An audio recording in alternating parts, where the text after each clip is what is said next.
criação, no coração, trazendo paz e redenção. Nos braços do Pai eu vou descansar e em seu amor me transformar. No altar do amor eu quero estar, seguindo sempre a sua voz. Olá, gente, Deus abençoe. Estamos aqui para mais um dia de leitura e hoje Deuteronômio 23, 24, 25 e o Marcos capítulo 12, do 1 ao 27. Vamos lá, 23, 24 e 25 de Deuteronômio. Os casos de exclusão da Assembleia. Qualquer que tenha os testículos esmagados ou tenha amputado o membro viril, não poderá entrar na Assembleia dos Santos. Quem nasceu de união ilícita não poderá entrar na Assembleia do Senhor, como também os seus descendentes até a 10ª geração. Nenhum amonita ou moabita ou qualquer dos seus descendentes até a 10ª geração poderá entrar nas Assembleias do Senhor, pois eles não vieram encontrar-se com vocês com pão e água no caminho, quando vocês saíram do Egito. Além disso, convocaram Balaão, filho de Beor, para vir de Petor, na Mesopotâmia, para pronunciar maldição contra vocês. No entanto, o Senhor, seu Deus, não atendeu Balaão e transformou a maldição em bênção. Pois o Senhor, o seu Deus, os ama. Não façam um tratado de amizade com eles enquanto vocês viverem. Não rejeitem o edomita, pois ele é seu irmão. Também não rejeitem o egípcio, pois vocês viveram como estrangeiros naquela terra. A 3ª geração dos filhos deles poderá entrar na Assembleia do Senhor. Quando estiverem acampados em guerra contra os seus inimigos, mantenham-se afastados de todas as coisas impuras. Se um de seus homens estiver impuro devido à poluição noturna, ele terá que sair do acampamento, mas ao entardecer ele se lavará e ao pôr do sol poderá voltar ao acampamento. Determine um local de fora do acampamento onde se possa evacuar como parte do seu equipamento. Tenham algo com o que cavar e quando evacuarem, façam um buraco e cubram as fezes, pois o Senhor, seu Deus, anda pelo seu acampamento para protegê-los e entregar-lhes os seus inimigos. O acampamento terá que ser santo, para que ele não veja no meio de vocês alguma coisa desagradável e se afaste de vocês. Se um escravo refugiar-se entre vocês, não o entreguem nas mãos do seu senhor. Deixem-no viver no meio de vocês pelo tempo que ele desejar e em qualquer cidade que ele escolher, não oprimam. Nenhum israelita, homem ou mulher, poderá tornar-se prostituto cultual. Não tragam ao santuário do Senhor, o seu Deus, os ganhos de uma prostituta ou de um prostituto, a fim de pagar algum voto, pois o Senhor, o seu Deus, por ambos tem repugnação. Não cobrem juros de um israelita por dinheiro, alimento ou qualquer outra coisa que possa render juros. Vocês poderão cobrar juros do estrangeiro, mas não do seu irmão israelita, para que o Senhor, o seu Deus, os abençoe em tudo que vocês fizerem na terra em que estão entrando para dela tomar posse. Se um de vocês fizer um voto ao Senhor, o seu Deus, não demore a cumpri-lo, pois o Senhor, o seu Deus, certamente lhes pedirá conta, e você será culpado do pecado que não cumprir. Mas se você não fizer o voto, de nada será culpado. Faça tudo para cumprir o que os seus lábios prometerem, pois com sua própria boca você fez, espontaneamente, o seu voto ao Senhor, o seu Deus. Se vocês entrarem na vinha do seu próximo, poderão comer as uvas que desejarem, mas nada poderão levar em sua cesta. Se entrarem na plantação de trigo do seu próximo, poderão apanhar espigas com as mãos, mas nunca usem foice para ceifar o trigo do seu próximo. Se um homem casar-se com uma mulher e depois não a quiser mais, pois encontrar nela algo que ele reprova, dará certidão de divórcio à mulher e a mandará embora. Se depois de sair de casa ela se tornar mulher de outro homem e este não gostar mais dela, ele lhe dará certidão de divórcio e a mandará embora. Ou se o segundo marido morrer, o primeiro que se divorciar dela não poderá casar-se com ela de novo, visto que ela foi contaminada.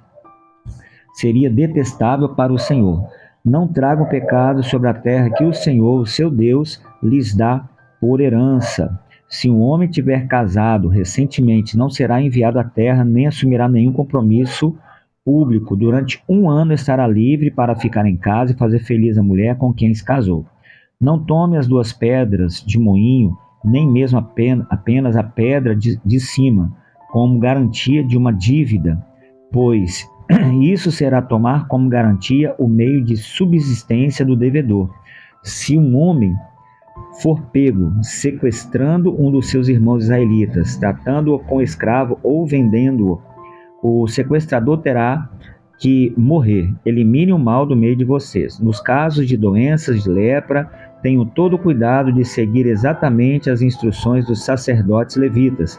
Sigam cuidadosamente o que eu ordenei a eles. Lembrem-se do que o Senhor, o seu Deus, fez com Miriam no caminho depois que vocês saíram do Egito.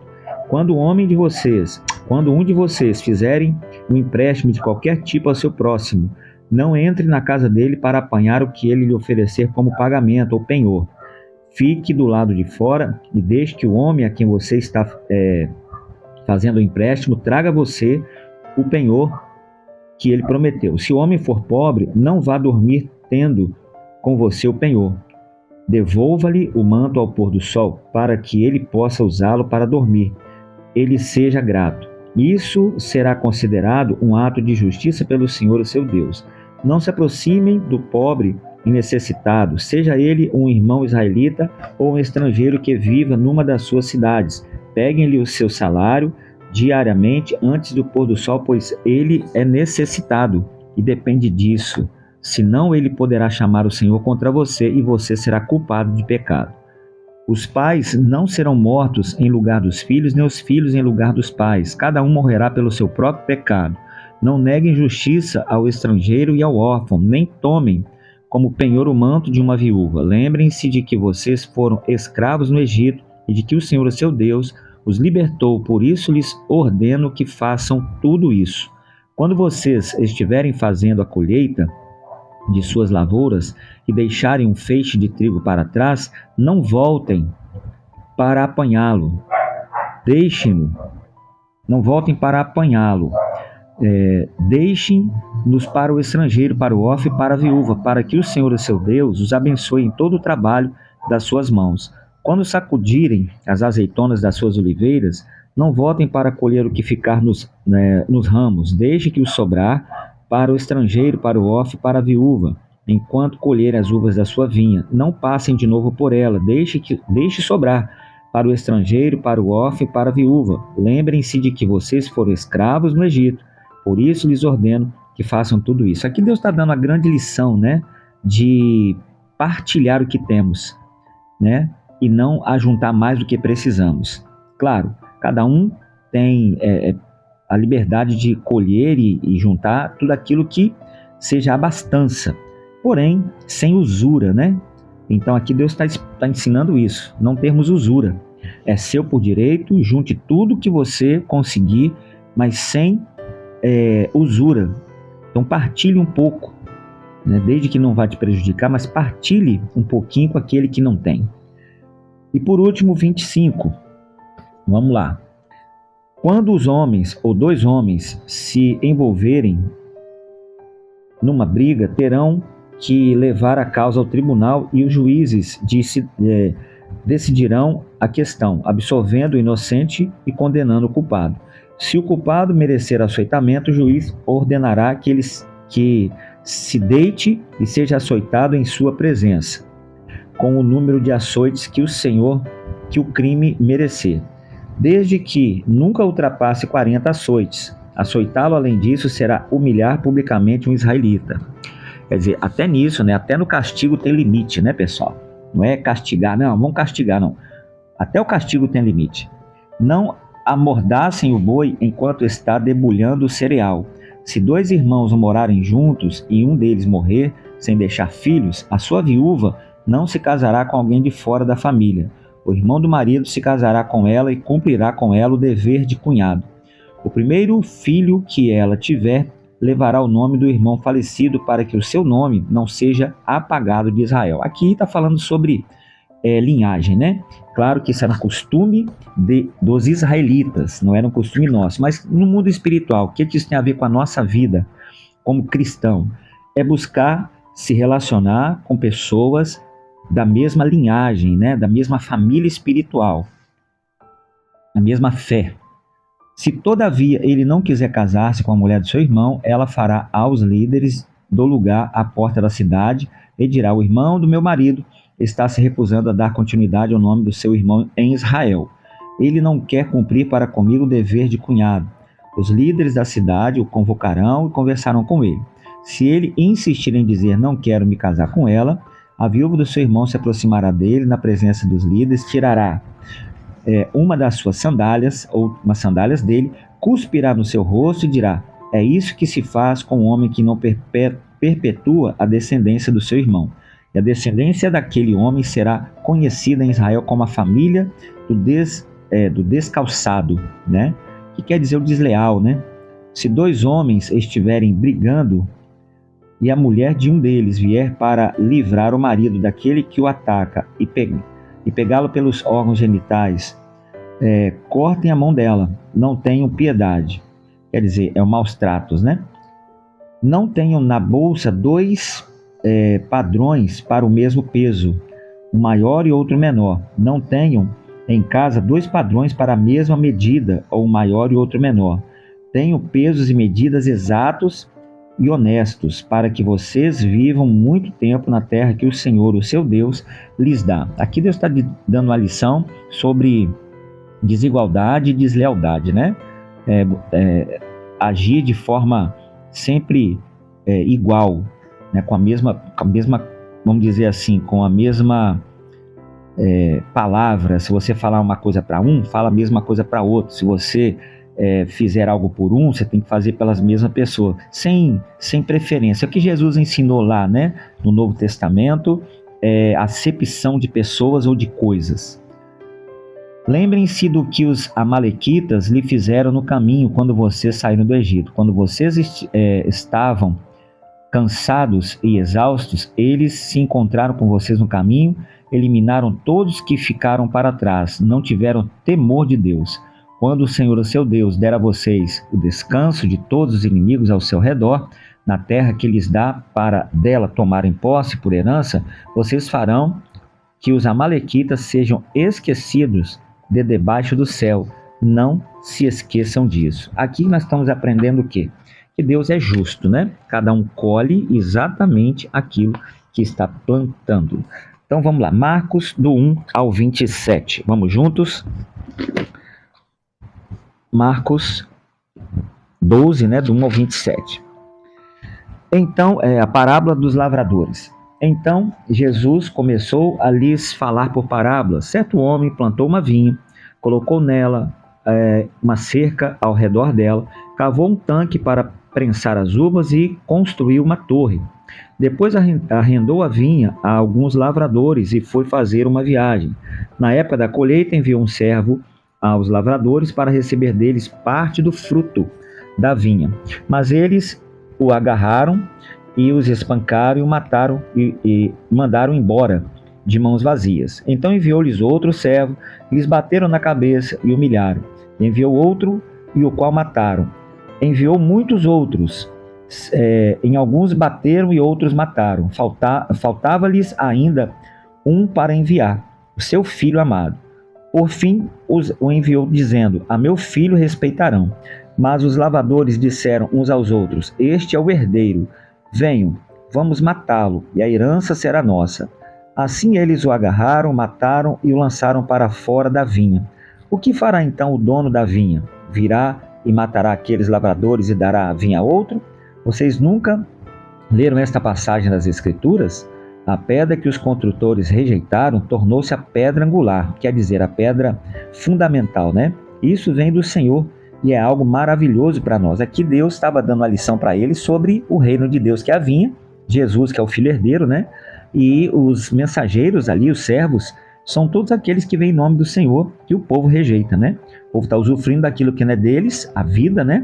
E rejeitando a palavra de Deus. E o filho veio e foi crucificado, porém o dono da vinha virá, né? Virá com justiça. Verso 12, então começaram a procurar um meio de prendê-lo, pois perceberam que era contra eles que ele havia estado contando aquela parábola, quer dizer, contra os religiosos, né? Mas tinham medo da multidão, por isso deixaram e foram embora. Mais tarde enviaram a Jesus alguns dos fariseus herodianos para o apanharem em alguma coisa que ele dissesse, sempre armando uma cilada, né, pessoal? Estes se aproximaram dele e disseram: mestre nada, né? Tudo com falsidade. Sabemos que és íntegro e que não te deixas influenciar por ninguém, porque não te prendes à aparência dos homens, mas ensinas o caminho de Deus conforme a verdade. É certo pagar imposto a César ou não? Aí eles estavam tentando pegar Jesus, né? Devemos pagar ou não? Mas Jesus, percebendo a hipocrisia deles, perguntou: por que vocês estão me pondo à prova? Tragam-me um denário, para que eu veja. Eles lhe trouxeram a moeda e lhes perguntou: de quem é esta? Jesus perguntou para eles: de quem é essa imagem que está na inscrição da moeda? E eles responderam: de César. Então Jesus lhe disse: deem a César o que é de César e a Deus o que é de Deus. Depois os saduceus, que dizem que não há ressurreição, aproximaram-se deles com a seguinte questão: mestre, Moisés nos deixou escrito que se um homem morrer e deixar mulher sem filhos, seu irmão deverá casar-se com a viúva e ter filhos para seu irmão. Foi o que a gente acabou de ler lá atrás, né? Havia 7 irmãos. O primeiro casou-se e morreu sem deixar filhos. O segundo casou-se com a viúva, mas também morreu sem deixar filhos. O mesmo aconteceu com o terceiro. Nenhum dos 7 deixou filhos. Finalmente morreu também a mulher. Na ressurreição, de quem ela será esposa, visto que os 7 foram casados com ela? Olha o que Jesus responde, hein? Jesus respondeu: vocês estão enganados, pois não conheceram as Escrituras nem o poder de Deus. Quando os mortos ressuscitarem ou ressuscitam, não se casam nem são dados em casamento, mas são como anjos no céu. Quando a ressurreição dos mortos, vocês não leram no livro de Moisés, no relato da sarça, como Deus lhes disse: eu sou o Deus de Abraão, o Deus de Isaque, o Deus de Jacó. Ele não é Deus de mortos, mas de vivos. Vocês estão muito enganados. Quer dizer, vocês não conhecem, vocês falam de uma coisa que vocês não conhecem. Vocês estão falando de algo, ensinando algo que vocês nunca provaram. E é assim hoje, né? Infelizmente é assim hoje. Muita gente fala daquilo que não sabe, passa informação daquilo que ouviu, mas nunca provou daquilo que realmente diz crer. Beijo no coração, gente. Fica na paz.